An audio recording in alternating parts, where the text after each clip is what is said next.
गवळ्याची पाक पिरे गवळ्याची पाक पिरे कोण कोणी चांगली एवढा त्यांचा छंद वेगळा काय सेवा होते गवळ्याची पाक पिरे कोण कोणी चांगली एवढा त्यांचा छंद वेगळा काय सेवा होते काय उपवास पडले होते काय उपवास पडले होते कन्या भोवती विदुराच्या एवढा त्यांचा छंद देवा काय सेवा भक्तीने तुका म्हणे कुठच्या दासी तुका म्हणे कुठच्या दासी रूप राशी हिनकळा एवढा त्यांचा छंद देवा काय सेवा भक्ती विठला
त्यांच्या कृपादाने कथेचा विस्तार भावाजी सद्गुरुनी दास तुकार गुरु ब्रह्मा गुरु विष्णू गुरु देव महेश्वरा गुरु साक्षात परब्रह्म तस्मै श्री गुरुवे नमः वसुदेव सुतं देवं कंसचानूरमर्दनं देवकी परमानन्दं कृष्णं वन्दे जगद्गुरुं भक्ताग्रगण्यं जीवनात्मबोधं ज्ञानेरतयो नलिकावलिशं देवप्रियं ज्ञानेश्वरी च श्रीज्ञानदेवं सततं नमामि ध्यायेदाजनादाहु दुष्णदनुषं पद्मपद्मासनस्थं दीपं वासोदसानं नवकमलदलस्पर्धिनेत्रं प्रसन्नं वामगरुडसीता मुखकमलमण्डलोचनं नीरदानं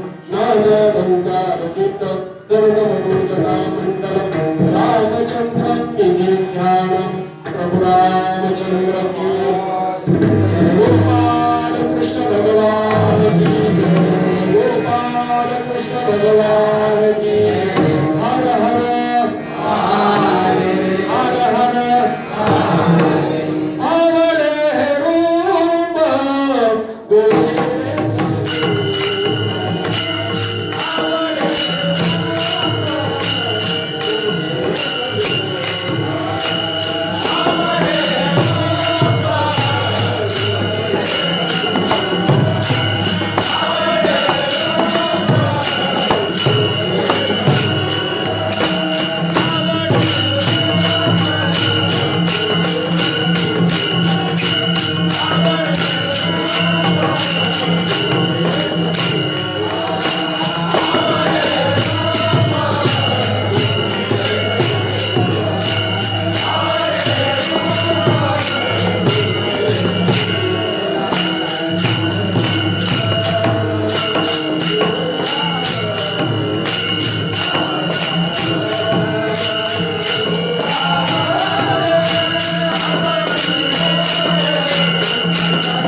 उपवास पडिले होते कन्या भोगी बिदू राजा एवढा त्यांचा छंद देवा काय सेवा भक्ती तुका म्हणे तुमच्या दासी तुका म्हणे तुमच्या दासी रूप रासे हिन करा एवढा त्यांचा छंद देवा काय सेवा भक्ती जगद्गुरु संत श्रेष्ठ तुकोबराय या अभंगाच्या निमित्तानं एवढा त्यांचा छंद देवा काय सेवा भक्ती ते भक्ताच्या अंतःकरणामध्ये भगवंताविषयी असलेली भक्ती हा छंद भगवान कृष्णांना सर्व प्रिय ठरला म्हणून जगद्गुरु संत श्रेष्ठ तुकोबराय या अभंगाच्या निमित्तानं तीन भक्तांचं वर्णन करतात. अभंग 4 चरणाचा आहे.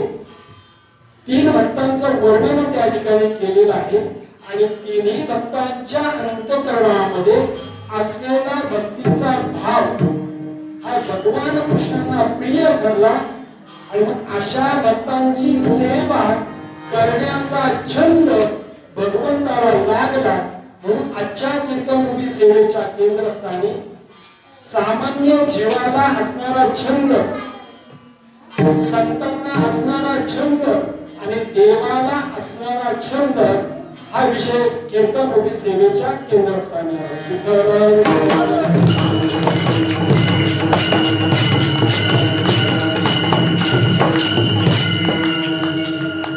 सालाबादप्रमाणे चालत असलेला हा कार्तिक स्नान सोहळा आणि या कार्तिक स्नान सोहळ्याची सांगता आपण कार्याच्या महाप्रसादाने करत आहोत. ज्ञान यज्ञ आणि अन्नदान त्या ठिकाणी होणार आहे. म्हणून हा समारोप होत असताना मागच्या वर्षी अभंग घेतला होता, उपजोनिया पुढती येऊ काला गाव दही भात, हा अभंग त्या ठिकाणी घेतला होता. दत्तात्रय महाराजांना कदाचित त्याचा अर्थ कळला म्हणून परत आमच्याकडे ही सेवा उपजोनिया पुढती येऊ, परत परत आम्ही तुमचा काला खाण्यासाठी येऊ, अशा स्वरूपाची भूमिका जगद्गुरु संत श्रेष्ठ तुकोबारायांनी त्यावेळेस सांगितलेली आहे. का वैकुंठी तो ऐसे नाही कोण काही काळाचे, ही त्यावेळेस भूमिका सांगितलेली होती. आज छंद ही भूमिका आजच्या सेवेसाठी घेतलेली आहे. या निमित्तानं हा मंडप सुसज्ज झालेला आहे. महिनाभर जे काकडा आरतीला आले होते सुरुवातीपासून त्यांचंही अभिनंदन, हो, आणि जे आरतीच्या वेळेस आले त्यांचंही अभिनंदन, आणि जे नाश्त्याच्या वेळेस आले त्यांचंही अभिनंदन, आणि आजपर्यंत जे आले नाही त्यांचं सुद्धा अभिनंदन, आणि आज आले त्यांचं सुद्धा अभिनंदन, आणि आजही त्यांना जमलं नाही त्यांनी उद्या यावं त्यांचंही अभिनंदन.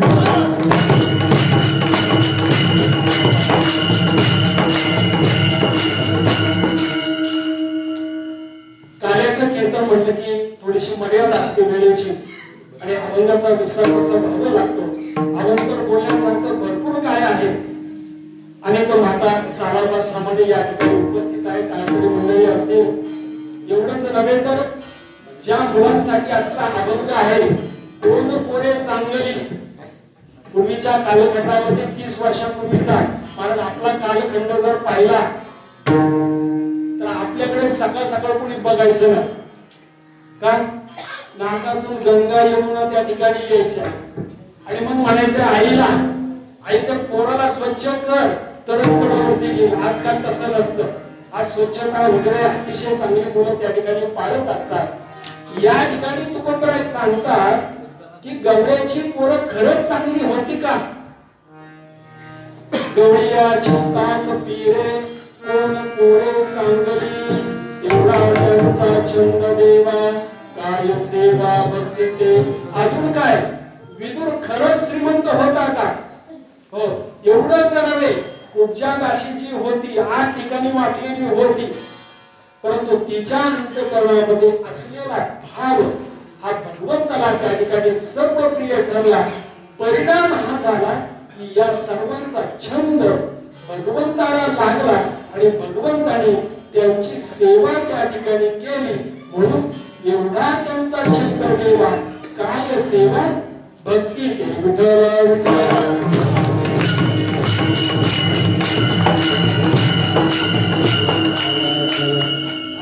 विस्तार करत असताना टाळकरी मंडळी, गायक मंडळी, हार्मोनियम वादक, मृदंग वादक त्यांचं तेथे काम करणार आहे.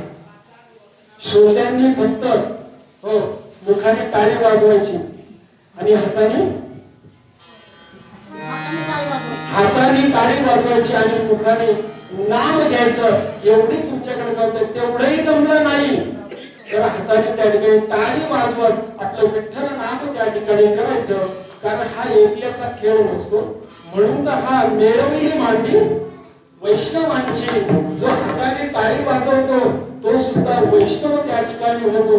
जो नाम सुद्धा भगवंताचं घेत नाही, हाताने टाळी सुद्धा वाचवत नाही त्याला शांती ब्रह्म एकनाथ महाराज सांगतात मुका झालो वाचा गेली अशी उपाधी त्या ठिकाणी दडलेली आहे.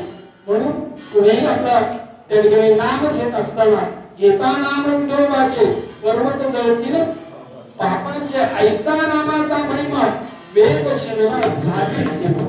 म्हणून संत महाराज सुद्धा सांगतात की मी प्रत्येक कर्म करत असताना भगवंताचं नाम त्या ठिकाणी मंगल मंगल नाम विठोबाचे वेदा नाम विठोबा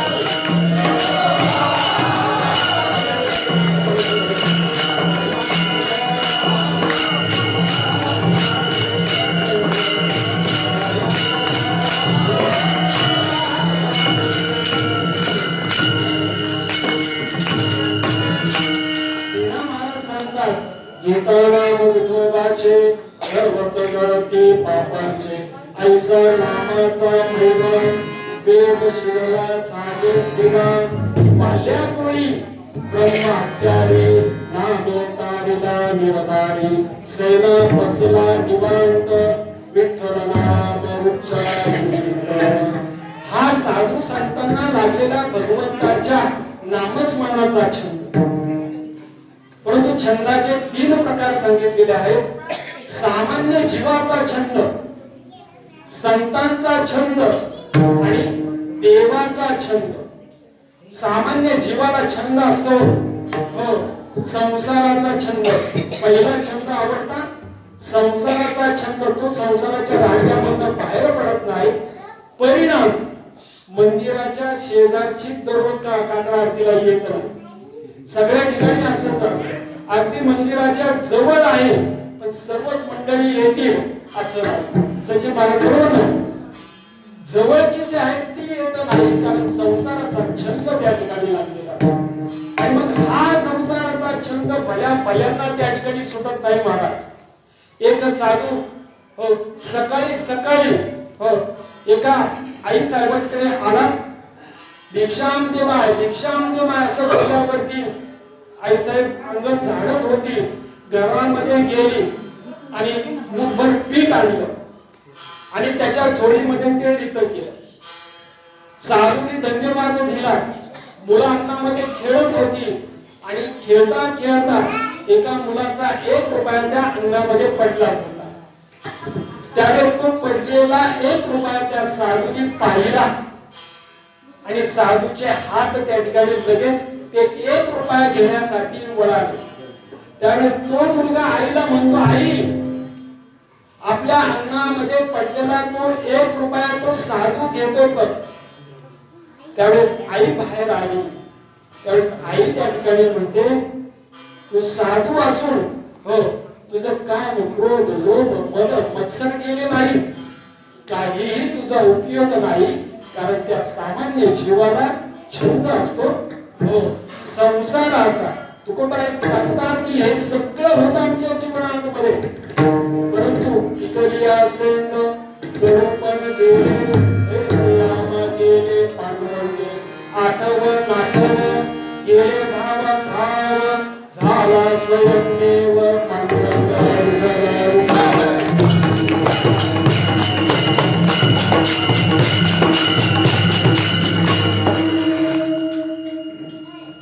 मुलाची ज्यावेळेस एक दिवस सर जायचं ठरवलं होतं गुरुजींनी सांगितलं बरं का मुलांनो, गुरुजींनी सांगितलं की प्रत्येक आपली आता कोकणामध्ये सर जाणार आहे. आवाज थोडा कमी करा.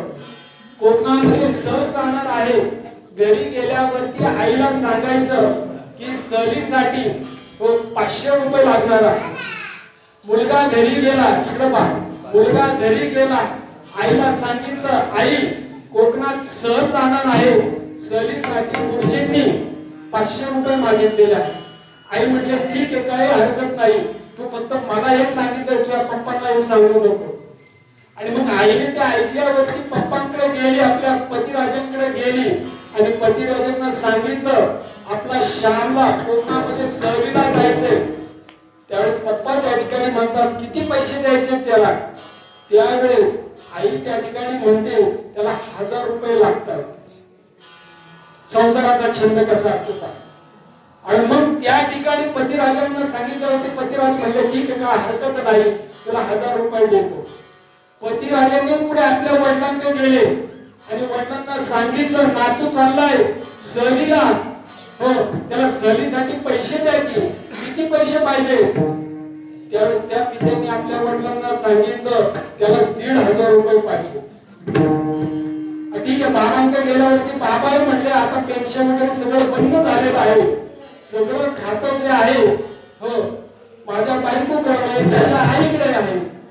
हो बाबाही आपल्या पत्नीकडे गेले आणि पत्नीला सांगितलं नातू चाललाय, हो त्याला सहलीसाठी पैसे दे. त्यावेळेस हो मग किती पैसे पाहिजे. त्यावेळेस त्या आजीने सांगितलं त्याला 2000 रुपये पाहिजे. संसाराचा छंद. खरं गुरुजींनीच वाढून सांगितलं होतं सहलीला 300 रुपये लागत होते, परंतु गुरुजींनीच सांगताना 500 रुपये सांगितले होते. असं सगळं वाढत वाढत आता आठवत असेल तुम्हाला कधी आपण खरं बोललो कधी खोटं बोललो. हा संसाराचा छंद हा कधीही थांबत नाही. तुकोबराय सांगतात की बाबा हो संसाराचे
ज्यावेळेस कीर्तनामध्ये आलो भजनामध्ये आलो त्यावेळेस आमच्या जीवनामध्ये शुद्धता आली असं तुकोबराय सांगतात. म्हणून सामान्य जीवाला छंद पहिला संसाराचा छंद असतो. दुसरा छंद सांगितलेला आहे झोपण्याचा छंद. हो कित्येक लोक बोलत असतात की बाबा तुमची काकडा आरती चालू झाली की आम्हाला झोप चांगली लागते. तो तसाच त्या ठिकाणी झोपतो. त्यालाही त्या ठिकाणी संसाराचा छंद म्हटलेला आहे. कारण उठावटा साधू संत साधा आपुले इथं जाईल हा नरदेह मग कैचा भगवंत उठा पांडुरंगा प्रभात समय पातला. या भूमिकेत उठा सकळ जण उठले नारायण अवघे हरिजन मिळून आले राहुला. कारण तो अवताराच्या राशी तो हा उभा विठेवरी ही भूमिका त्या ठिकाणी असते. परंतु झोपण्याचा छंद सर्व प्रिय त्या ठिकाणी ठरला. म्हणून एका राहू द्या काय दुर्लक्ष देऊ नका. ही सवय करोनाच्या कालखंडामध्ये माईक नसणं वगैरे हे सर्व सवय झालेली आहे. आणि जेवढी साधनं आपण वाढवू तेवढा उपद्व्याप त्या ठिकाणी वाढत असतो. सुंदर मंदिर आहे, सुंदर चिंतन होईल, काही काळजी करू नका. सामान्य जीवाला झोपण्याचा छंद असतो. हो एका आमदाराचा पीए म्हणतो साहेब तुम्ही रात्रभर झोपले नाही, आज विधानसभेमध्ये नका जाऊ. त्यावेळेस तो म्हणतो मी रात्रभर झोपलो नाही म्हणूनच तो विधानसभेमध्ये चाललोय, तिथे जाऊन मी झोपणारच नाही. विठ्ठल विठ्ठल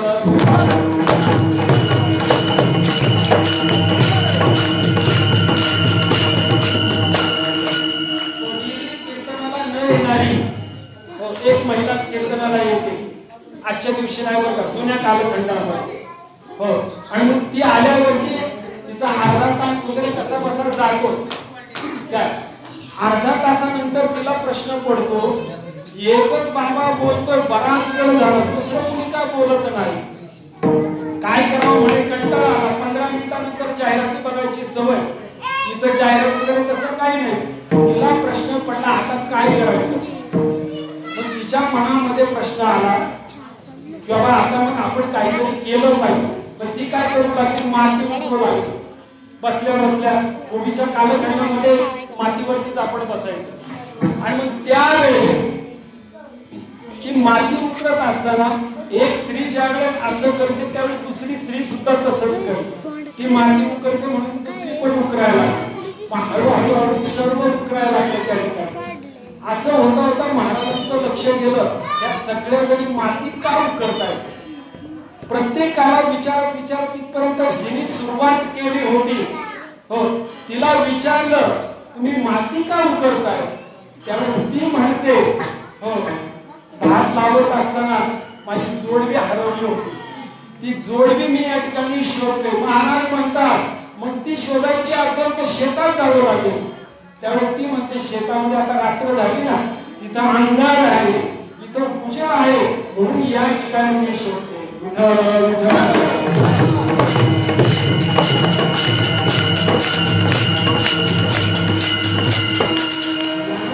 सांगतात देशातली आलिया ओळगाशान धरून नाही तरी संसार वाया जाईल. करुणाचे माईबाप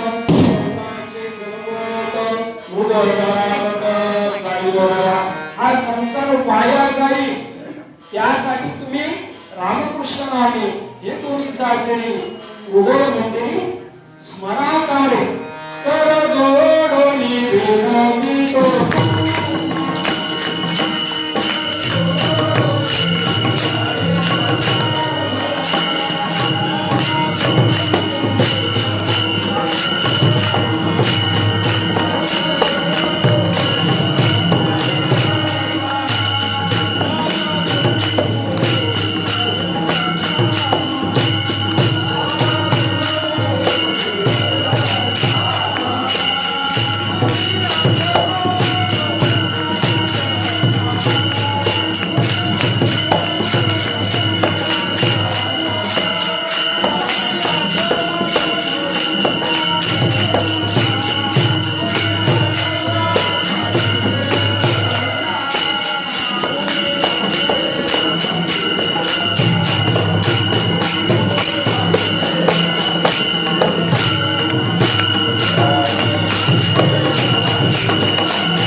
व्यसनाचा छंद असतो, कुठेही गेला तरी तो व्यसन त्याचा सुटत नाही. आणि ज्या ठिकाणी ते मिळतं त्या ठिकाणी तो आपोआप त्या ठिकाणी जात असतो. म्हणून काही पिंडदानाच्या वेळेस, महाराज, काही पिंडदानाच्या वेळेस थोडीशी ठेवावी लागते. आणि म्हणून म्हणतात त्यानंतर त्याचा काल स्पर्श होईल, कारण तो गेला तरी त्याचं व्यसन त्या ठिकाणी सुटत नाही. परिणाम, एक व्यसनी ज्यावेळेस डॉक्टरांकडे गेला, हो, डॉक्टर त्यांना तपासणी वगैरे केल्यावरती डॉक्टर म्हणाले तुम्ही दारू वगैरे पिता का. त्यावेळेस तो काय म्हणला, तुमच्याकडे थोडी असेल तर मी घेईन. कुठेही गेला तरी तो त्याचा छंद त्या ठिकाणी सोडत नाही. म्हणून सामान्य जीवाला छंद असतो, त्या ठिकाणी व्यसनाचा सुद्धा छंद असतो.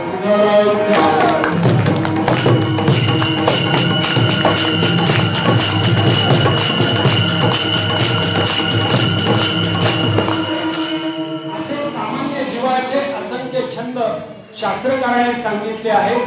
जवळजवळ 33,000 प्रकारचे सामान्य जीवाला छंद आहेत. त्या छंदामध्ये शास्त्रकार सांगतात की बाबा त्या छंदामध्ये सुख कधीच प्राप्त होत नाही. त्याच्यामध्ये सुख पाहता सभाकडे दुःख पर्वता एवढं दुःख त्या ठिकाणी असतं. आपण 2 तास या ठिकाणी आहोत, आपल्याला भगवंताचं नामस्मरण करायचंय, परंतु जे घरी आहेत त्यांची अवस्था काय असेल? तुकोबाराय सांगतात, या संसार सागरामध्ये संसार सागरोगा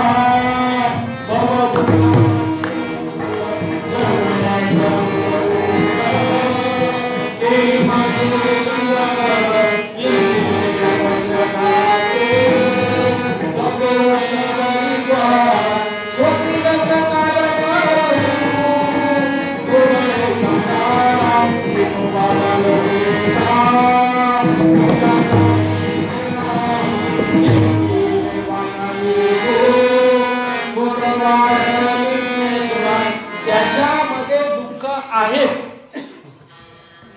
तुकोबराय म्हणतात, अशी किती दुःख सांगू तुम्हाला, अनेक दुःखे सांगू मी.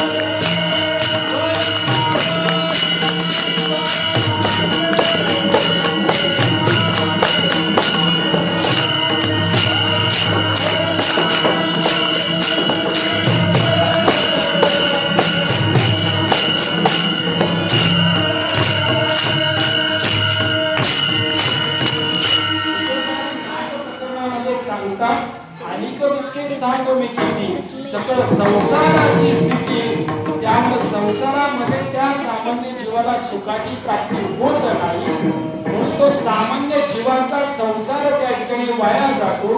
दुसरा प्रकार सांगितला संतांचा छंद.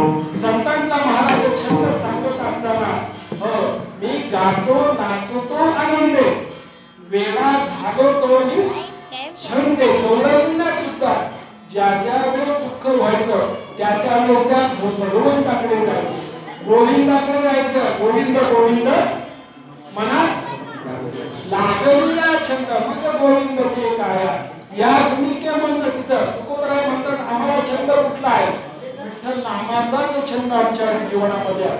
विठ्ठल टाळ, विठ्ठल दिंडी, विठ्ठल तोंडी उच्चार, विठ्ठलावया भजवला, विठ्ठल गोळा विठ्ठल, विठ्ठल नाद, विठ्ठल भेद, विठ्ठल छंद विठ्ठल, विठ्ठल सुखा, विठ्ठल दुखा, तुकया मुखा बस. एवढा आम्हाला छंद त्या ठिकाणी त्या भगवंताचा नामस्मरणाचा लागला. कारण हनुमंतरायाला सुद्धा छंद त्या प्रभू रामचंद्राच्या नामस्मरणाचा होता. म्हणून आई रावण आणि मैरावणी ज्यावेळेस अपहरण केलं लक्ष्मण आणि प्रभू रामचंद्रांचं, त्यावेळेस देवीच्या ठिकाणी हनुमंतराय जाऊन बसले आणि प्रभू रामचंद्र त्यांना हजर बळी करण्यासाठी हजर करण्यात आलं.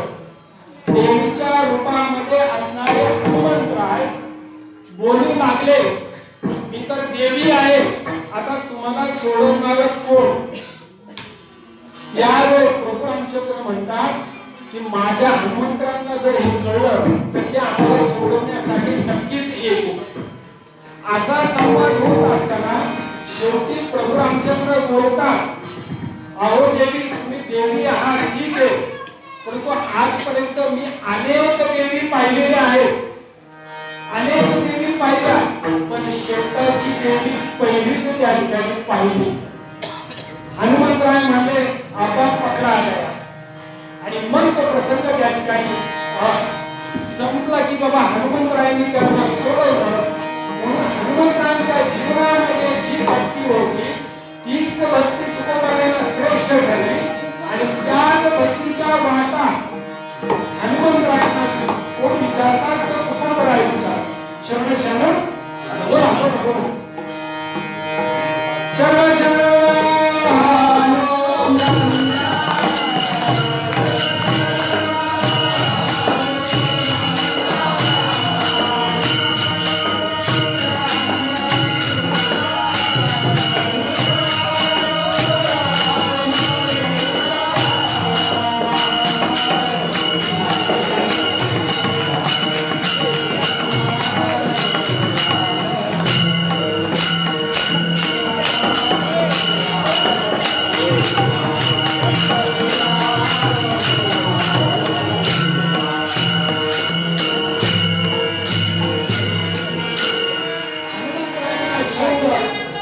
प्रभू रामचंद्राच्या नामस्मरणाचा आणि प्रभू रामचंद्राला छंद हनुमान करायचा म्हणून पाच अश्वस्थानाबली असो हनुमानस्य विभीषणः उप परशुरामस्य सप्तते शिरोधिका 7 जणांमध्ये हनुमंतरांचा नंबर लागला कारण भक्तीची भूमिका त्यांच्या ठिकाणी होते म्हणून शांती ब्रह्म एकनाथ महाराज सांगतात की या साधू संतांनी आम्हाला तो भक्तीचा मार्ग दाखवला आणि त्या मार्गाच्या माध्यमातून आम्ही प्रेमाने नाचू लागलो आणि तोच छंद आम्हाला त्या ठिकाणी लागला म्हणून भावनामध्ये सांगावे मार्ग गाडीला नीट क्रांती हे समोर गेली दिसू लागली वाट नाचता प्रेम छंदे चालू लागलो सपाट एका जनार्दनी पावलो पंढरी पेट तुम्ही संत माय वाट तेव्हा उपकार करा ज्ञान तेजवरी आत्मा या भूमिका त्यांनी साधू संतांच्या संगतीमध्ये गेल्याशिवाय कळलं नाही या ठिकाणी साधू संतांचा जो छंद होता तो भगवंताच्या नामस्मरणाचा छंद होता आणि मग देवांना जो छंद होता भगवान कृष्णांना जो छंद होता तो अनुभवाच्या दुसऱ्या चरणामध्ये तुकोबायचा एवढा त्यांचा छंद देवा एवढा त्यांचा छंद देवा एवढा त्यांचा छंद देवा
भगवान कृष्णाला छंद लागला होता गवळ्यांच्या पोळांचा खरंच ती पोळं चांगली होती का असू दे एकदम पारंपरिक चिंतनामध्ये येत आहे मोठी बाळं तरी चोखी असते निदान पोरांशिवाय जसं बाहेरच्या घरामध्ये मुलींचा चिवचिवाट आणि चिमण्यांचा चिवचिवाट नसेल तर त्या घराला साथ येत नाही मंदिरामध्ये जर लहान मुलं नसतील त्या मंदिरात सुद्धा शोभा येत नाही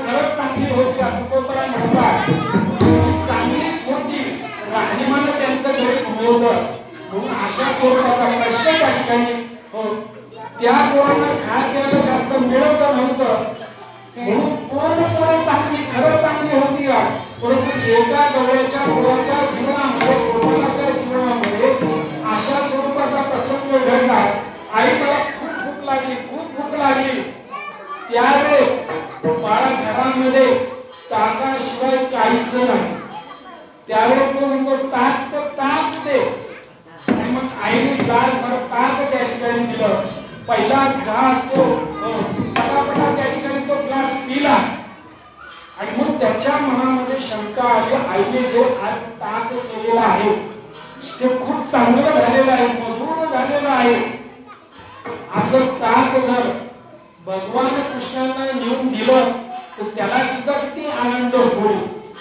आणि मग आईला तो म्हणतो आई कृष्णासाठी ते नाही हो ग्लास कृष्णासाठी एक ग्लास दे त्यावेळेस आई रागाने म्हणते त्या यशोदेच्या कांट्यासाठी काहीही मिळणार नाही तुला काहीही मिळणार नाही आईने ते सर्व ताक लपून ठेवलं आणि मग ज्या वेळेस आता शेवटचाच त्या ठिकाणी थोडं ताक राहिलेलं होतं ते थोडं ताक त्याने आपल्या मुखामध्ये ठेवलं आणि तो पळत सुटला की बाबा नाही ग्लास भरून देता येईल आपल्या मुखामध्ये जे आहे तेवढं तरी ताक भगवान कृष्णांना देऊ अशा स्वरूपाची भूमिका त्याच्या जीवनामध्ये आली आणि मग आता तोंडामध्ये काय असल्यावरती बोलता येत नाही म्हणून त्याने ते तसंच ताक तोंडामध्ये ठेवलं आणि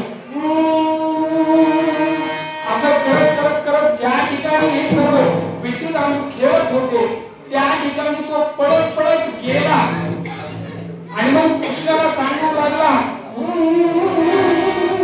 असं त्या ठिकाणी बोलू लागला कृष्णाने ओळखलं आपल्यासाठी यांनी काहीतरी आणलेलं आहे आणि मग त्यावेळेस कृष्णाने सुद्धा आपलं मुख मोठं केलं आणि या गवळ्याच्या पोरानं जी शेंबडी पोरं होती आंधळी होती पांगळी पोरी होते त्या पोराच्या तोंडातली गुळणी आपल्या मुखामध्ये स्वीकारली म्हणून तुकोबराय अभंगाच्या पहिल्या चरणामध्ये सांगितलं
कारण वेळ वाटलं भजन असलं तरी ते सर्व भगवंताला प्रिय ठरत असतं एक बाबा मोठ चालवत होते आणि मोठ चालवत असताना त्या ठिकाणी ते भगवंताचं नामस्मरण करत होते त्यांच्या शेजारने एक साधू चाललेला होता आणि साधूच्या कानावरती त्याचे शब्द पडले तो बोलताना त्या ठिकाणी भगवंताचं नामस्मरण करत असताना तो म्हणत होता द्वारकेच्या राया आले तया ठाया पुढे भक्त राया सोजवीच्या ऐवजी तो दुसरा शब्द त्या ठिकाणी म्हणत होता.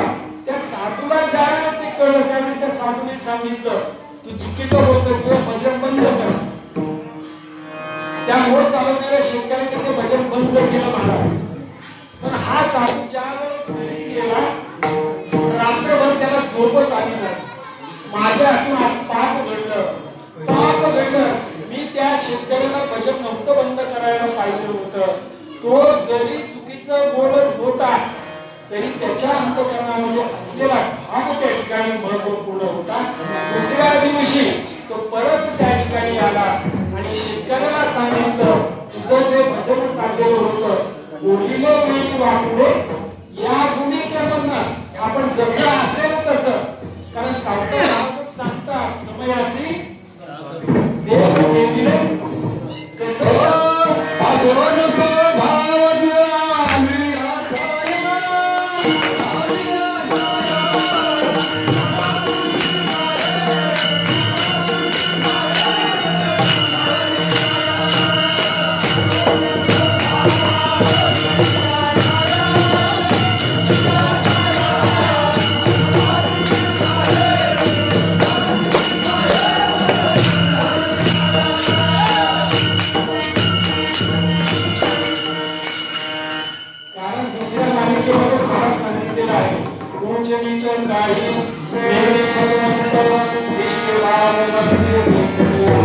त्यामध्ये सगळ्या भक्तांचं वर्णन केलेलं आहे.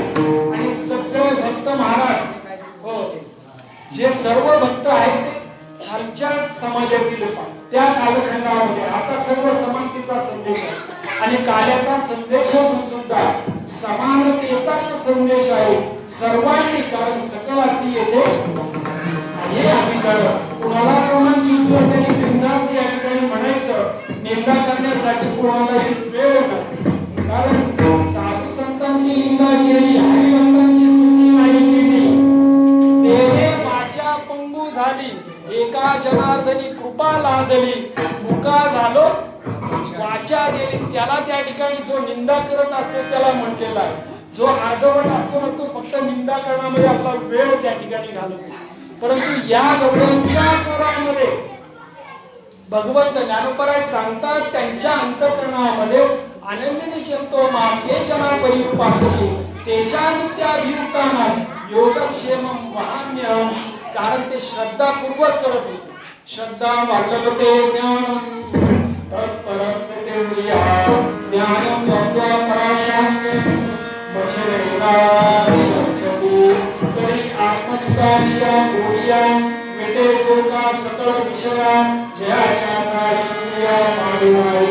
जो मनासी चांगले सांगे जो प्रकृतीचे केले नेये जो सत्तेचे संपूर्ण सुखियावाला. म्हणून त्या ठिकाणी सुखे लोका शून्य सारून येते ते त्रिकुट शिकरी गा. ही भूमिका त्या ठिकाणी येत असते आणि त्याच्यानंतरच भूपाळ्यामधला शेवटचा जो अभंग आहे त्या अभंगाचं प्रमाण त्या ठिकाणी लागू होतं. आता पुढे भावे म्हण कधी तुमचे चरण भाग गेला अवघा झाला. ही भूमिका त्या ठिकाणी सार्थक ठरत असते. कारण त्या गवळ्यांच्या पोरांच्या अंतःकरणामध्ये असलेला हा भाव त्या ठिकाणी सर्वप्रिय ठरला. म्हणून गवळी याची ताक पिरे कोण पोरे चांगली एवढा त्यांचा छंद देवा काय सेवा भक्ती ते. आणि मग अभंगाच्या तिसऱ्या चरणामध्ये सांगतात तेव्हा काय उपवास पडिले होते कन्याभोवती विदुराच्या. भगवंताला खरं भूक लागलेली होती का? भगवंत किती दिवस उपाशी होते?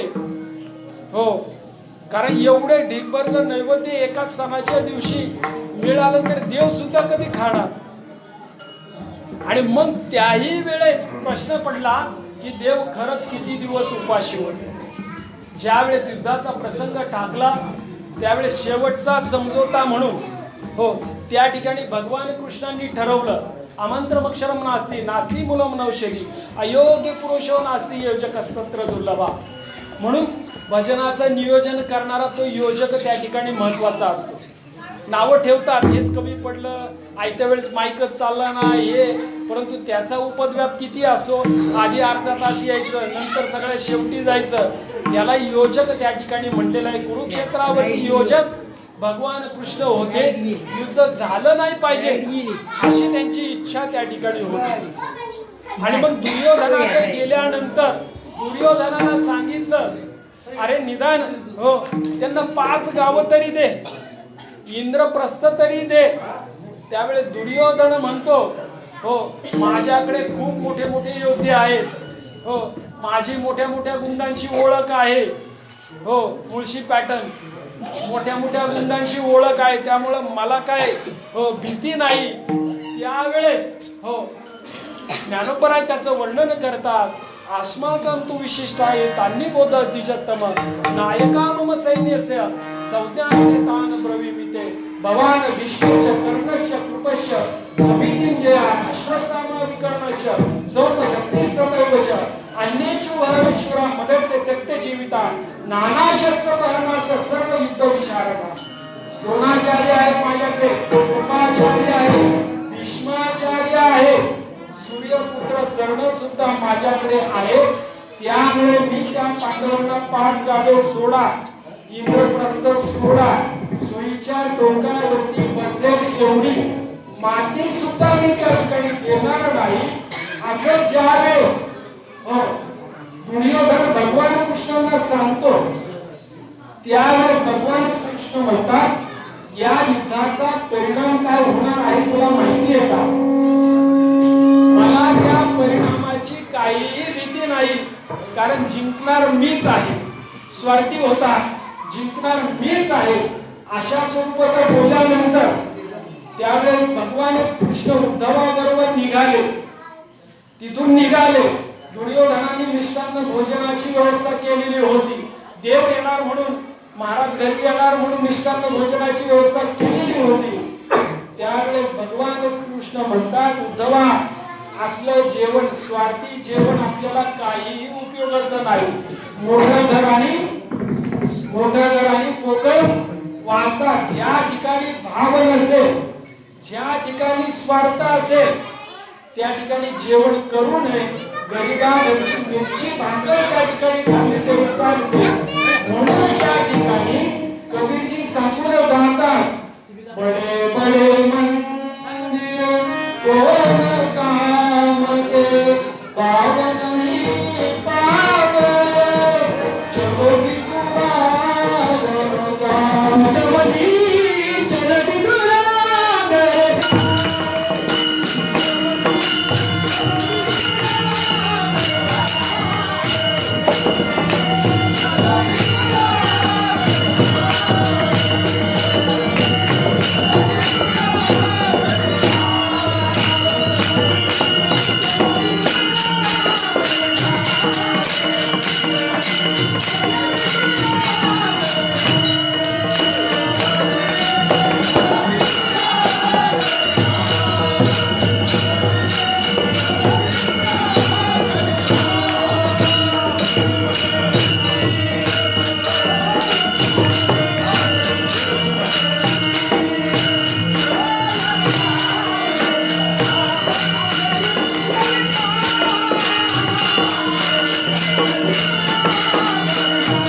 वीरा विठला पाटोळाचा बळी काळा सीता हरी राम गोविंद वासुदेवा हरी राम गोविंद वासुदेवा. अशा माणसांचं अशा भक्तांचं चिंतन खूप चालू असतं. कारण संत सुरदास म्हणतात या डोळ्यांनी जे वाईट बघितलं ना ते डोळेच नको आता. आणि संत सुरदास त्या ठिकाणी आपले डोळेच काढून त्या ठिकाणी टाकतात. कारण इंद्रियाला बाकीच्या दुसऱ्या सवयी नको. इंद्रियाला सवय फक्त घेई घेई माझे वाचे कोण नाम विठोबाचे तुम्ही घ्या डोळे सुख पहा माझ्या विठोबाचे. ही भूमिका महाराजांनी सांगितली. या ठिकाणी बडे बडे मंदिर कोण काम के भाव नाही पावे चलो विदुर घर जाऊ उद्धवजी चलो विदुर घर जाऊ. 2 वर्षापूर्वी अशा स्वरूपाचा नाटक प्रसंग घडला. बडे बडे पक्ष कोण काम के बडे बडे पक्ष कोण काम के मुख्यमंत्री बना न पावे उद्धवजी चलो पवार घर जावे मुख्यमंत्री बना पावे. विठ्ठल विठ्ठल.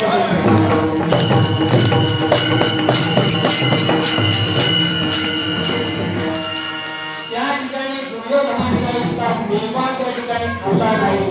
परंतु विदुराकडे गेले आणि विदुराकडच्या कन्या भगवंतांनी त्या ठिकाणी खाल्ल्या. का विदुराच्या अंतःकरणामध्ये असलेला निस्सीम भाव निस्सीम भाव उल्लासे वद अर्पाव याचे से बळे न आवडे तैसे वदकराचे भक्ती मजकडे दारी आणि ते डोळे हाते बोलणी देखून देवताची सेवी आदरेसी. हजारो वर्ष तपश्चर्या करणाऱ्या ऋषीमुनींकडे प्रभू रामचंद्र गेले नाही. आदिवासी स्त्री अजामिल गेली तारिणी कुंडली प्रत्यक्ष पुराणी वंदे केली. शबरीच्या अंतःकरणामध्ये जो असलेला भाव होता तो प्रभू रामचंद्रांना ताजुद्दीन महाराज शेख गेले कीर्तन करता करता गेले. एवढा मोठा अधिकार आजच्या कालखंडामध्ये त्या ठिकाणी दिला. हे सर्व होत असताना विदुराच्या अंतःकरणामध्ये असलेला भाव तो भगवंताला सर्व प्रिय ठरला. म्हणून दुर्योधनाचा मेवा त्या ठिकाणी खाल्ला नाही. म्हणून एकदा एक महाराज ज्यावेळेस एका मातेकडे भोजनासाठी गेले. भोजन केलं असता खूप तिखट त्या ठिकाणी केलेलं होतं. तिला वाटलं होतं की बाबा बेड उस्मानाबादचा आहे महाराज त्याला तिखट आवडत असेल. आता महाराजांनाही खावं लागलं. किती तिखट असो काही असो वेळेला त्या ठिकाणी खावं लागलं. आणि मग त्यावेळेस ती माता विचारते तिखट झाले का. त्यावेळेस महाराज म्हणतात नाही तिखट नाही झालं बरं. त्यावेळेस ती म्हणते तुम्ही किती जण भाऊ आहात. त्यावेळेस महाराज म्हणतात आम्ही 3 जण भाऊ आहोत. परंतु आई सर तुमच्या जेवणावरून वाचलो तर 2च शिल्लक राहणार आहे. विठ्ठल विठ्ठल.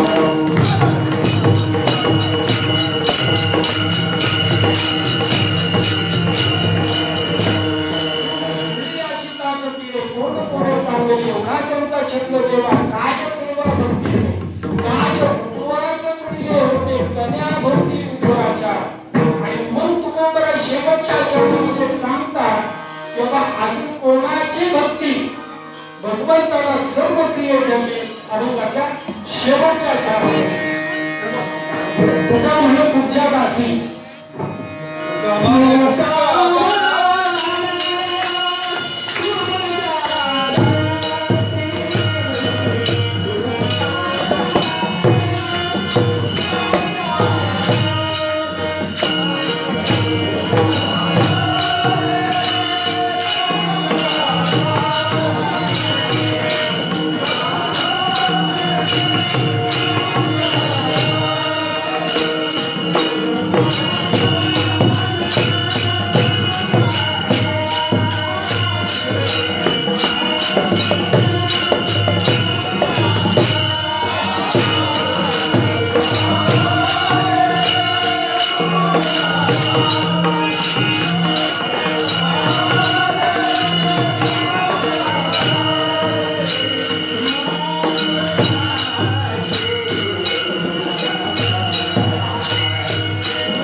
दासबोध करत अशा स्वरूपाची भूमिका येत असते. म्हणून सावता महाराज सुद्धा प्रत्येक कर्म करत असताना, प्रत्येक भाजीला स्पर्श करत असताना, कांदामुळा भाजी अवधी पिठाबाई माझी, मृत्यू लोकातील एकमेव संत भगवंताला त्यांच्याकडे यावं लागलं.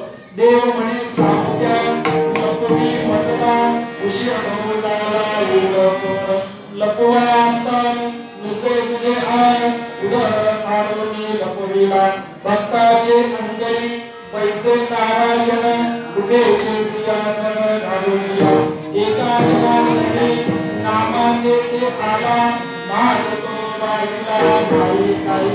या पूज्या दासीची भेट घेण्यासाठी मथुरेमध्ये स्वतः भगवान श्रीकृष्ण त्या ठिकाणी आले. पूज्या दासी कंसाची सेवा करणारी दासीच त्या ठिकाणी होती. तिला पूर्वीच्या जन्मामध्ये जो शाप होता त्या शापामुळे ती आज ठिकाणी वाकलेली होती. तिला ज्यावेळेस कृष्ण येण्याची बातमी त्या ठिकाणी समजली त्यावेळेस ती घरी गेल्यानंतर काकडा आरतीला जसं ताट तुम्ही सजवून आणता तसं ताट त्या ठिकाणी सजवून आणलं. कारण भगवंताला एक तुळशीचं पान असेल तरी चालतं, त्या ठिकाणी थोडं पाणी असलं तरी चालतं, आणि काहीच नसलं तरी भाव त्या ठिकाणी सर्व प्रिय करतो. पूजा पत्र काय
भगवान कृष्णांच्या समोर गेली त्यावेळेस तिने पहिलं भगवान श्रीकृष्णांचं दर्शन घेतलं, आणि त्यावेळेस भगवान कृष्णांनी लीला केली.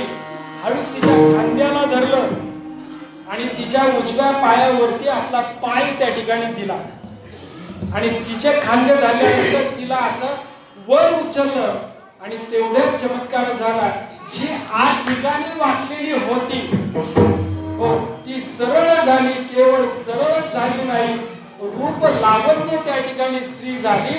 कारण कृष्णाविषयी तिच्या अंतःकरणामध्ये असलेला भाव तुका म्हणे तुझ्या दासी रूप रासी हिन कळा, एवढा त्यांचा छंद देवा, काय सेवा भक्ती विडंबा कुमार.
दरबारामध्ये सर्वांना आव्हान केलं अहो सेनापती, तुमचं काय लक्ष आहे का ना आमच्याकडे? काय झालं म्हणे, काय झालं? गेल्या महिन्याभरापासून करमणी गावामध्ये दररोज काकडा आरती होते आणि सकाळी 7 वाजता सगळ्यांना नाश्ता मिळतो. आम्ही राजा असून 10 वाजेपर्यंत आम्हाला नाश्ता मिळत नाही. तुमचं काय लक्ष आहे का नाही? त्यावेळेस सेनापती वगैरे ते म्हणले, महाराज खरं काय कारण ते सांगा.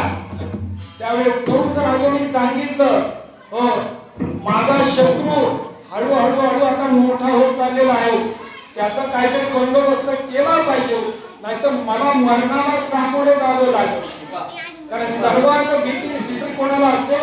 मरणाची भीती सर्वांना जास्त असते, कोणालाही मरण नको असतं. हो, म्हणून बाबांच्या एका मुलाला विचारलं, हो माणसाला सर्व काय आवडत नाही. त्यावेळेस मुलांनी सांगितलं, हो शाळेमध्ये मुलांनी सांगितलं, माणसाला मरण नको असतं. असं कसं काय म्हणे? हो, मुलाला विस्ताराने विचारल्यावरती काय नाही म्हणे, आमची आजी आहे ना, आजी म्हातारी झालेली आजी, आणि देवाला सारखी म्हणत असते, हो देवा अजून किती दिवस ठेवणार, अजून किती दिवस ठेवणार. हो नातवाचं लग्न पाहिले, हो आता पंतूचं सुद्धा लग्न मला पाहू दे, या आजी म्हणत असते. परंतु आमच्या घरातली तरुण मंडळी आहेत ना, ती काय म्हणत असतात माहिती का? गुरुजींना म्हणते, हो तेव्हा म्हातारी कधी मरती, म्हातारी कधी मरती, ही सर्वांना त्या ठिकाणी चिंता असते. म्हणून कंसाला सुद्धा हो मरणाची त्या ठिकाणी चिंता असते. चिंता त्या ठिकाणी फक्त कोणाला नसते, साधू संतांना त्या ठिकाणी मरणाची चिंता नसते. हो मरणाई आधी राहिलो मरोनी, मन केले बरे होते कैसे. आता तुम्ही पहा आमचे नवनव, हो त्या मनाची भीती आम्हाला नाही. कारण कधी काळाशी धाक धरा नागा, तो काळ आमच्या पुढे जाऊ शकत नाही. कंसाला या ठिकाणी भीती वाटत होती, देवाची भीती नव्हती वाटत, आपल्या शत्रूची त्या ठिकाणी भीती वाटत होती. म्हणून सगळ्या सेनापतींना आव्हान केलं. कोणीच सेनापती आपल्या शत्रूला मारण्यासाठी पुढे येईना. पुतना मावशी झाली, मी मारते म्हणे त्या कृष्णाला, मी मारते. हो नामा म्हणे आणि नंदाची घरा, स्वरूप सुंदरा देवांगना. रूप लावण्य स्त्री झाली, आपल्या स्तनामध्ये तिने विष भरलं आणि यशोदेच्या घरासमोर आल्या सांगितलं, यशोदे दार उघड, तुला मुलगा झाला म्हणे. हो कारण त्या गोकुळामध्ये त्यावेळेस सर्वत्र आनंदच आनंद त्या ठिकाणी होता. गोकुळीच्या सुखात अंत बाळ नाही देणार. बाळकृष्ण आनंदया, सगळा आनंदी आनंद, अवघ्याची त्रैलोक्य आनंदाची आता जगनी जगन्नाथाची तो गेले. काय जगन्नाथ, बाप जगन्नाथ, अनाथाचा नाथ जगन्नाथ. सर्व आनंद आनंद त्या ठिकाणी होत असताना तू कोण? यशोदा म्हणती तू कोण? त्यावेळेस ती पुतना म्हणते, मी तुझी पुढची बहीण आहे, नातं सांगायला तयार नाही. त्यावेळेस आपलं बाळ अशा अनोळखी स्त्रीला ती देणार नव्हती. म्हणून या पुतळा मावशीने यशोदावरती मायेचा प्रयोग केला. त्या ठिकाणी यशोदा मातेला त्या ठिकाणी निद्रा आली. या पुतना मावशीने त्या बाळाला आपल्या मांडीवरती घेतलं, बाळकृष्णाला मांडीवरती घेतलं आणि आपलं दूध त्या ठिकाणी पाजू लागले. त्यावेळेस भगवान कृष्ण म्हणतात, बरं सकाळ सकाळ आपल्याला गिऱ्हाईक मिळालं. आई जागी असते तर अनोळखी स्त्रीच्या मांडीवरती दिलं नसतं. आईला झोप लागली ना, थोड्या वेळ झोपू दे. आणि मग भगवान कृष्णांनी आपली 25 HP ची मोटर चालू केली आणि तिचं सगळं रक्त त्या ठिकाणी शोषून घेतलं.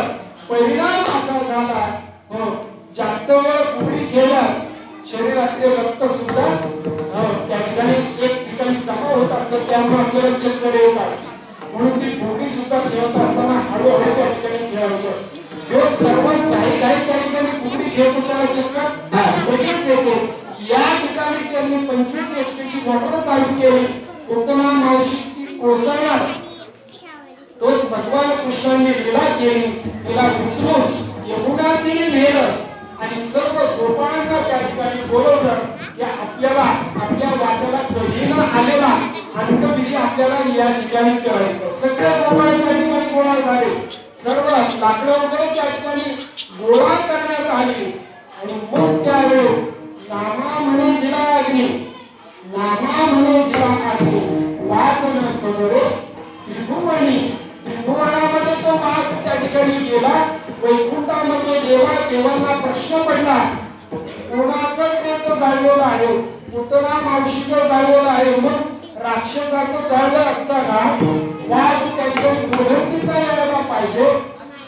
त्यावेळेस गोपाळ सांगतात, हो या शरीराला, या अग्नीला देवाचा त्या ठिकाणी स्पर्श झालेला आहे, म्हणून वास नसले त्रिभुवनी. मुकुंदराय सांगतात, तुकामुळे भक्तांचा संकल्प तेथे नाम त्रिवेणीचा, तयाच्या चिंतने रतीन दोषी जळती राशी पातकांच्या.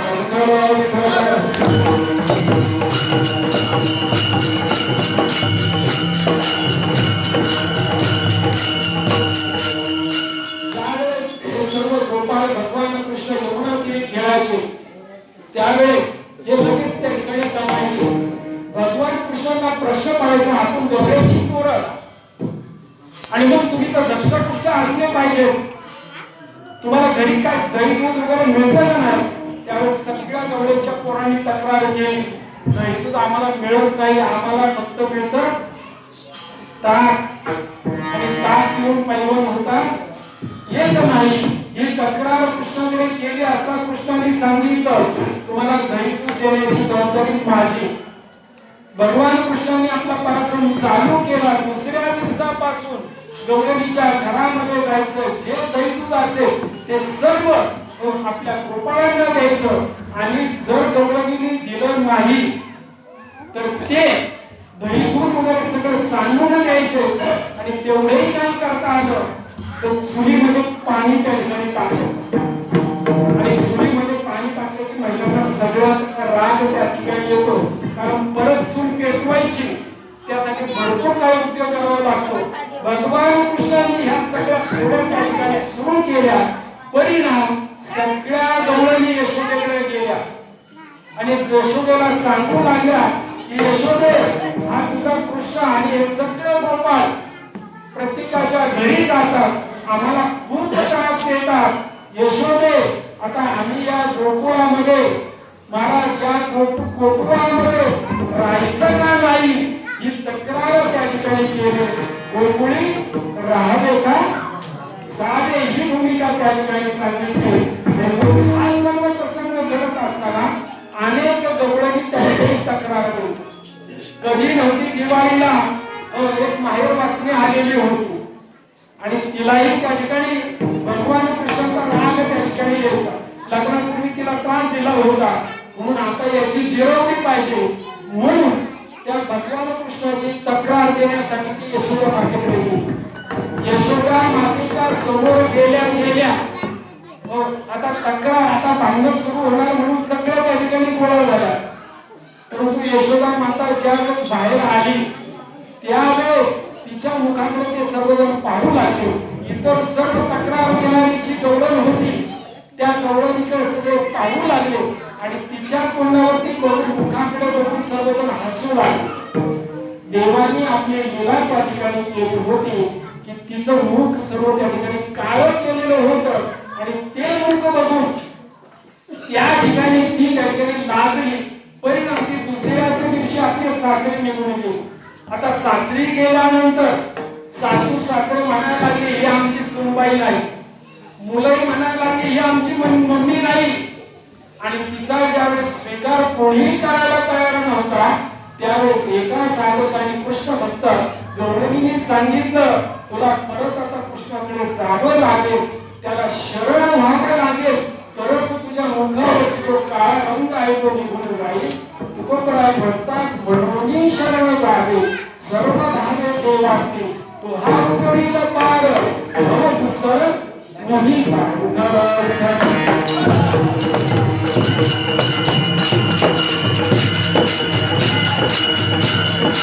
अशा असंख्य तक्रारी त्या ठिकाणी कृष्णाच्या संदर्भात येऊ लागतात आणि मग ह्या सगळ्या तक्रारी येत असताना यशोदा माता म्हणायची जे मला रंगे हात पकडून देईल तिचंच मी तक्रार मान्य करेन.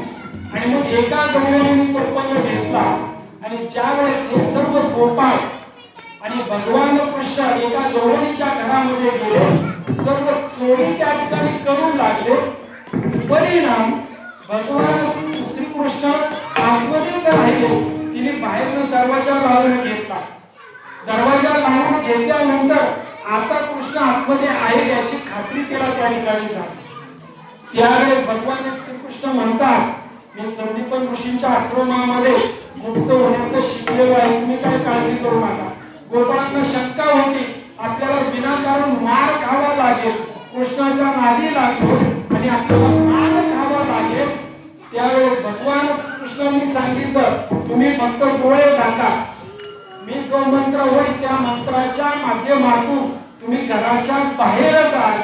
सर्वांनी डोळे झाकले आणि डोळे झाकल्यानंतर भगवान श्रीकृष्णांनी म्हणलं ओम श्री परमात्मने नमः. ओम श्री परमात्मने नमः असं म्हटल्यानंतर लगेच क्षणार्धामध्ये जे घरामध्ये गोकुळ होते ते सर्व अचानक बाहेर गेले आणि बाहेर गेल्यानंतर गोपाल कृष्णाचा जय जयकार करू लागले.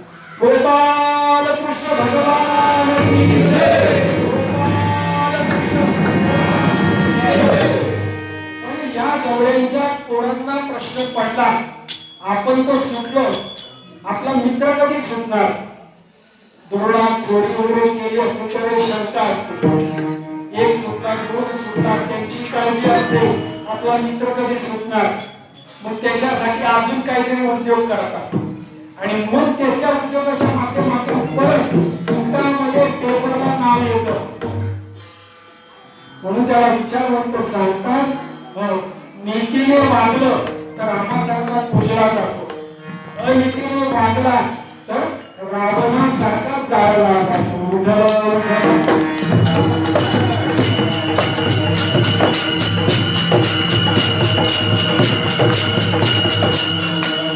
भगवान श्रीकृष्ण रंगे हात त्या ठिकाणी त्या गवळणीने पकडलं त्याच्या हाताला धरलं आणि मग यशोदा मातेकडे ते घेऊन चालली. यशोदे यशोदे बाहेर बाहेर कोण आले कोण आले काय नाही म्हणे तुझ्या कृष्णाला रंगे हात आज पकडलेला आहे. पुरावाच पाहिजे ना तुला. पुरावा नसेल तर पुरावा त्या पुराव्याचा तिसरा बाकीच्या पुराव्याचा काही उपयोग होत नाही. पुरावा पाहिजे. कृष्णाला हाताला धरलेलं होतं परंतु चमत्कार अशा स्वरूपाचा झाला. यशोदा माता ज्या वेळेस घरातून बाहेर आली त्यावेळेस तिच्या कडेवरती भगवान श्रीकृष्ण त्या ठिकाणी होते. काय झालं काय झालं बघ म्हणे तुझ्या कृष्णाला मी आज पकडलंय पकडलंय रंगे हात पकडलंय पकडलंय कोणाला पकडलंय तू. माझ्या खांद्यावरती तर माझा कृष्ण आहे. समोर पाहते तर यशोदेच्या खांद्यावरती त्या ठिकाणी कडेवरती कृष्ण. मग माझ्या हातामध्ये कोण आहे.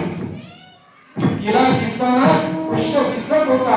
इतरांना दिसत असताना तिचा पतिराज त्या ठिकाणी दिसत होता. सर्वजण हसू लागले सर्वजण निंदा करू लागले. आपल्याच नवऱ्याचा हात त्या ठिकाणी धरला. त्यावेळेस ती पाहते आपल्या हाताकडे तो माझ्या हातामध्ये पतिराज. त्यावेळेस ती पतिराजांना म्हणते तुम्ही माझ्या हातामध्ये कधीपासून आला. गवळणीला उत्तर देतो ज्यावेळेस आपलं लव्ह मॅरेज ठरलं ना त्यावेळेस मी तुझ्या हाताला आलो. तेव्हापासून मी तुझ्या हातामध्ये आहे. काही काळजी करू नको.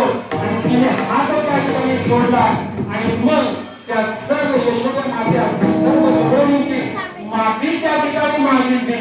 यशोदा मातेला प्रश्न पडला या गोकुळामधील सगळ्याच गवळणी जर तक्रार सांगत असेल तक्रार कृष्णाची देत असेल ज्यावेळेस 90% स्त्रिया नातेवाईका 90% स्त्रिया एखाद्या बालकाची तक्रार एखाद्या मातेकडे करतात तेव्हा त्या मातेने पुराव्याची वाट न बघता आपल्या मुलाची चूक त्या ठिकाणी मान्य केली पाहिजे. यशोदा मातेने ती चूक मान्य केली आणि कृष्णाला संध्याकाळी सांगितलं, कृष्णा आता तुझ्या थोड्या खूप झाल्या, आता तू उद्यापासून गोकुळामध्ये थांबायचं नाही. उद्यापासून आईने काय करायचं त्यावेळेस हो भगवान कृष्णाला सांगते, सकाळी उठल्या हो नाश्ता करायचा नाही, काय नाही, आणि सकाळी सकाळी सगळ्या गोपाळांना घेऊन जायचं, आपल्या गायीपासून घेऊन जायचं आणि यमुनेच्या तीरी त्यांना चालण्यासाठी घेऊन जायचं. अशा स्वरूपाचा आदेश हो यशोदा मातेने भगवान कृष्णाला दिला. दुसऱ्या दिवशी ब्रह्ममुहूर्तावरती गायी गोपाळ वासर घोडं घेऊन भगवान कृष्ण हो त्या यमुनेच्या तीरी सगळ्या गोपाळांना घेऊन गेले आणि त्या यमुनेच्या तीरी हो गायी चालत असताना भगवान कृष्णाने विठुरांचा खेळ असेल, चेंडू फळीचा खेळ असेल, पोहण्याचा खेळ असेल, सोपारंडीचा खेळ असेल, असे असंख्य त्या ठिकाणी खेळ खेळले. जय यमुनेच्या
तीरी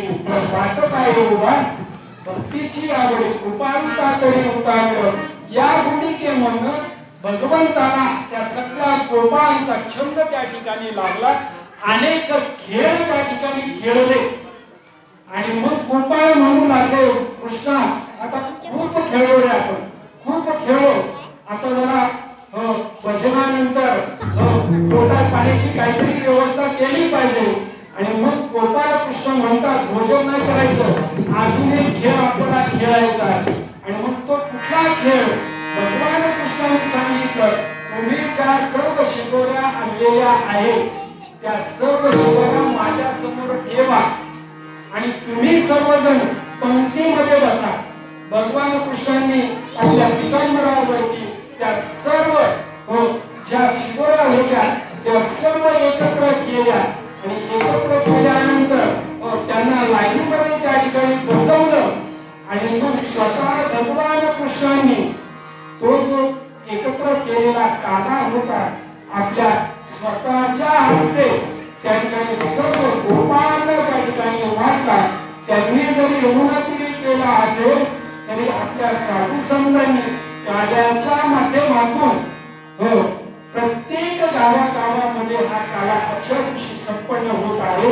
हे आपलं भाग्य, कारण वैकुंठी तो ऐसे नाही तोच काला आपण या ठिकाणी करणार आहोत. ज्ञानेश्वर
काला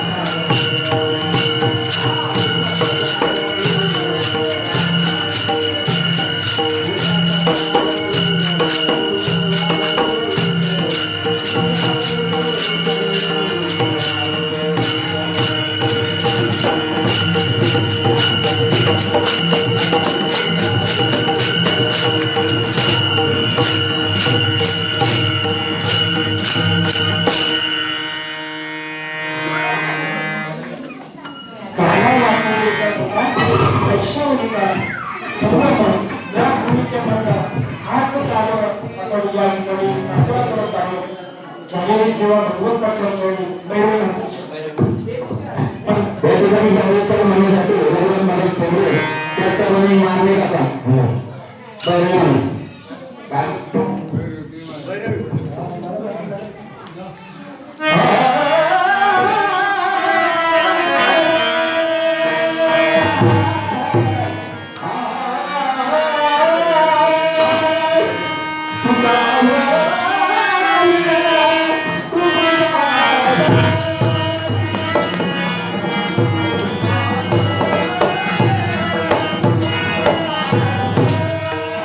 Thank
चांगली एवढा त्यांचा छंद झालेली सेवा भगवंताच्या चरणी, सावता महाराजांच्या चरणी, आपणा सर्व ज्येष्ठ श्रोत्यांच्या चरणी या ठिकाणी समर्पित करत असताना खास ठोंबरे महाराजांचं अभिनंदन करावं असं वाटतं. असोनी हातपाय डोळा झालो मी आंधळा, मुखी नाम तुझे लागला वाचेसी चळा. माझे जे गुरु आहेत ते सुद्धा ब्लाइंडच आहेत, परंतु त्यांनी जो मला मंत्र दिला त्या मंत्राच्या माध्यमातून मी या गादीवरती उभा आहे. त्यांनाही नाना कुठे त्यांचं नाव, तर त्यांनाही टोटल ब्लाइंड आहे, परंतु सगळी वाद्ये ते वाजवतात. अनेक विद्यार्थी त्या ठिकाणी त्यांना शिकवलेले आहेत. एवढंच नव्हे, खासदार श्रीनिवास पाटील जे आहेत ते त्यांचे मित्र आहेत. अशा माणसांनी मला त्या ठिकाणी गुरुमंत्र दिला. ज्यावेळेस मच्छिंद्र महाराज, ज्यावेळेस मला तो ग्रीनिच वर्ल्ड रेकॉर्डचा इव्हेंट करायचा होता, नानांकडे हार्मोनियम शिकण्यासाठी मी जायचो. त्यांना विचारलं, नाना हे आता मला 23 बॉल करायचे, मला 21 बॉलपर्यंत जमतंय, याच्या पुढच्यासाठी मी नाना काय करू? त्यांनी मला आजपर्यंत पाहिलं नाही आहे, कारण ते ब्लाइंड आहे.